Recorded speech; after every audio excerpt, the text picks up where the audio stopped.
SASDOவின் பிரதான செய்திகள். தலைப்புச் செய்திகள். ராஜபக்ஷவின் அவதாரமே சாணக்கியன், சபையில் சாடிய பிமல் ரட்நாயக்க. இந்தியாவில் உள்ள அகதிகளை நாட்டிற்கு மீண்டும் அழைத்து வரும் நடவடிக்கை. யாழில் இரு தனியார் பேருந்துகளின் ஓட்ட போட்டி, அச்சமடைந்த மக்கள். போலீஸ் துறையின் உயர் பதவிகளில் நிகழ்ந்துள்ள அதிரடி மாற்றங்கள். புத்தகப் பையினால் பாடசாலை மாணவர்களுக்கு ஏற்பட்டுள்ள சிக்கல். 10 லட்சம் குற்றவாளிகளை இலக்கு வைத்து அரசின் புதிய முடிவு. ஆயிரக்கணக்கான டாலர்களுக்கு ஏலம் போனது ட்விட்டர் பறவை சின்னம். தொடர்வன விரிவான செய்திகள். தாயக செய்திகள். மட்டக்களப்பு மாவட்ட நாடாளுமன்ற உறுப்பினர் ராசமாணிக்கம் சாணக்கியன் தமிழரசு கட்சியில் உள்ள ராஜபக்ஷ அவதாரம் என்று நாடாளுமன்ற சபை முதல்வர் பிமல் ரட்நாயக்க நாடாளுமன்றில் தெரிவித்துள்ளார். நாடாளுமன்றில் உரையாற்றிய சாணக்கியன் கடந்த அரசினால் வழங்கப்பட்ட மதுபான சாலை அனுமதி பத்திரங்கள் பற்றி வெளிக்கொணர்வதாக தேர்தலுக்கு முன்னர் குறிப்பிட்டாலும் பின்னர் அரசாங்கம் மௌனமாக இருப்பதாக குற்றம் சாட்டியதை அடுத்து பிமல் ரட்நாயக்க இவ்வாறு பதிலளித்துள்ளார். சாணக்கியன் 2012ஆம் ஆண்டு வரை நீலப்படை அணியில் பதவியில் இருந்த ஒருவர் 2010ஆம் ஆண்டின் பின்னர் தமிழர் ஒருவரால் ராஜபக்ஷர்களுடன் செல்ல முடியுமா? கருணா பிள்ளையானால் மாத்திரமே செல்ல முடியும். அவர்களுடன் சென்றவரே இவர். கடந்த ஜனாதிபதி தேர்தலின் பின்னர் ரணில் விக்ரமசிங்க எதிர்க்கட்சியில் உள்ள நாடாளுமன்ற உறுப்பினர்களை தம் பக்கம் இழப்பதற்காக பணம் வாங்கினார். தற்போது கோசமிடும் நாடாளுமன்ற உறுப்பினர்களுக்கு ரணில் விக்ரமசிங்க 600 மில்லியன் ரூபாய் பணம் வழங்கவில்லையா? இவர்கள் உண்மையிலேயே மொட்டு கட்சிக்கே பொருத்தமானவர்கள். இவர் தமிழரசு கட்சியில் உள்ள ராஜபக்ஷ அவதாரம். அவருக்கு எந்த ஒரு தகுதியும் இல்லை என்றும் அவர் மேலும் தெரிவித்தார்.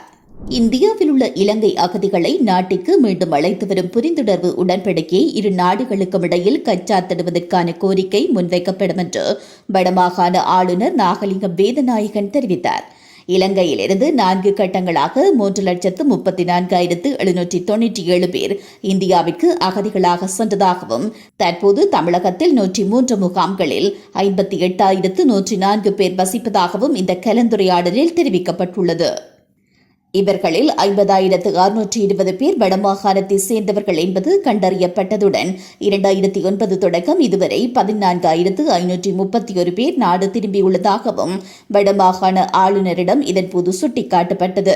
தமிழகத்தில் தங்கியுள்ளவர்கள் நாடு திரும்புவதற்கு நிலையான கட்டமைப்பு பொறிமுறை உருவாக்கப்பட வேண்டும் என்றும் இதற்காக இலங்கை இந்திய இடையில் புரிந்துணர்வு உடன்படிக்கை கைச்சாத்திடப்பட வேண்டும் என்றும் இந்த கூட்டத்தில் வலியுறுத்தப்பட்டுள்ளது.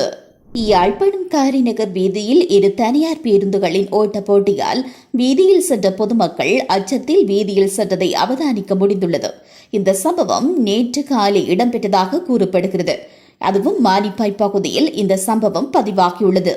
கீரிமலையிலிருந்து யாழ்நகர் நோக்கி சென்ற தனியார் பேருந்தும் காரைநகரிலிருந்து யாழ்நகர் நோக்கி சென்ற தனியார் பேருந்துமே இவ்வாறு ஓட்டப் போட்டியில் ஈடுபட்டு மக்களை கதிகலங்க வைத்துள்ளது. மானிப்பாய் கட்டுடை பகுதியில் ஆரம்பித்த போட்டி 6 கால் மடம் வரை தொடர்ந்தது. இதில் கீரிமலை யாழ்ப்பாணம் தனியார் பேருந்து சாரதி சமிக்சை விளக்கினை உரிய முறையில் ஒளிரவிட்டு பேருந்துகளை செலுத்திய போதும் காரைநகர் யாழ் பேருந்து சாரதி சமிக்சை விளக்கினை உரிய முறையில் ஒளிரவிடாது தாறுமாறாக பேருந்தினை செலுத்தியதனை அவதானிக்க முடிந்ததாக கூறப்பட்டுள்ளது. கீரிமலை பேருந்தினை முந்துவதற்கு பலமுறை முயற்சித்து காரைநகர் பேருந்து சாரதி 6 கால் மடத்திற்கு பின்பு மெதுவாக சென்றுள்ளது. இதனால் பலரை தனியார் பேருந்துகள் ஏற்றாமை சென்றுள்ளதையும் அவதானிக்க முடிந்ததாக விசனம் வெளியிடப்பட்டுள்ளது. போலீஸ் துறையின் உயர் பதவிகளில் சில அதிரடி மாற்றங்கள் இடம்பெற்றுள்ளன. இதற்கமைய போலீஸ் துறையில் உயர் பதவிகளில் உள்ள அதிகாரிகள் சிலருக்கு இடமாற்றம் மற்றும் புதிய நியமனங்கள் வழங்கப்பட்டுள்ளன. இது தொடர்பில் போலீஸ் ஊடகப் பிரிவு ஊடக அறிக்கையொன்றை வெளியிட்டுள்ளது. தேசிய போலீஸ் ஆணைக்குழுவின் தீர்மானத்திற்கு இணங்க தேர்தல் ஆணைக்குழுவின் அனுமதியுடன் இந்த நியமனங்கள் மற்றும் இடமாற்றங்கள் வழங்கப்பட்டுள்ளதாக போலீஸ் தலைமையகம் தெரிவித்துள்ளது. பாடசாலைகளுக்கு கொண்டு செல்லும் புத்தகப் பைகளின் எடை அதிகரிப்பால் பாடசாலை மாணவர்கள் மத்தியில் பல உடல்நலப் பிரச்சினைகள் எழுந்துள்ளதாக சிறப்பு மருத்துவர் சமல் சஞ்சீவ தெரிவித்துள்ளார். இந்த பிரச்சினை குறித்து அவ்வப்போது விவாதங்கள் நடத்தப்பட்டாலும் சுகாதார அமைச்சு கல்வி அமைச்சும் இதுவரையும் எந்தவிதமான உரிய தீர்வினையும் காணவில்லை என்றும் அவர் குற்றம் சுமத்தியுள்ளார். புத்தக பைகளின் எடை அதிகரிப்பு காரணமாக பாடசாலை மாணவர்களிடையே முதுகுத்தண்டு பிரச்சினை, சமநல பிரச்சினை, தலைவலி மற்றும் கழுத்துவலி உள்ளிட்ட பிரச்சினைகள், நரம்பு தொடர்பான கோளாறுகள் உள்ளிட்டவை அதிகரித்துள்ளதாக தெரிவிக்கப்பட்டுள்ளது. இந்த நிலையில் குறித்த பிரச்சினை தொடர்பில் விரைவில் உரிய தீர்வினை எடுக்க வேண்டும் என்றும் தரப்படுத்தப்பட்ட நிலைமைகளின் கீழ் பாடசாலை புத்தக பையொன்றை வடிவமைக்க வேண்டும் என்றும் அவர் கோரிக்கையொன்றினை முன்வைத்துள்ளார். நாட்டில் உள்ள சுமார் 10 லட்சம் குற்றவாளிகளின் கைரேகைகள் டிஜிட்டல் மயமாக்கப்பட்டுள்ளதாக தெரிவிக்கப்பட்டுள்ளது. இது தொடர்பான போலீஸ் குற்றப்பதிவு பிரிவின் தகவலில் மேலும் நீதிமன்றில் தண்டனை பெற்ற நபர்களின் கைரேகைகள் டிஜிட்டல் மயமாக்கல் அமைப்பில் உள்ளிடப்பட்டுள்ளன என்று குறிப்பிடப்பட்டுள்ளது. இதேவேளை குற்றப்பதிவு பதிவேடுகளை டிஜிட்டல் மயமாக்கும் திட்டம் 2013 ஆரம்பமானது. இந்த செயல்முறையின் மூலம் பல குற்றவாளிகள் சட்டத்தின் முன் நிறுத்தப்பட்டுள்ளனர். முக அங்கீகாரம் மூலம் குற்றவாளிகளை அடையாளம் காணும் தொழில்நுட்ப செயல்முறையும் ஆரம்பிக்கப்பட்டுள்ளது. உலகச் செய்திகள். ட்விட்டர் பறவை சின்னம் விற்கப்பட்டுள்ளதாக தகவல்கள் வெளியாகியுள்ளது. அண்மையில் குறித்த பறவை சின்னம் ஏலத்தில் விடப்பட்டுள்ள நிலையில் $35,000 அமெரிக்கன் விற்கப்பட்டுள்ளதாக தகவல்கள் வெளியாகியுள்ளது. ட்விட்டர் நிறுவனத்தை பிரபல தொழிலதிபர் எலான் மஸ்க் வாங்கியதை அடுத்து அந்த நிறுவனத்துக்கு எக்ஸ் என்று பெயரிடப்பட்டது.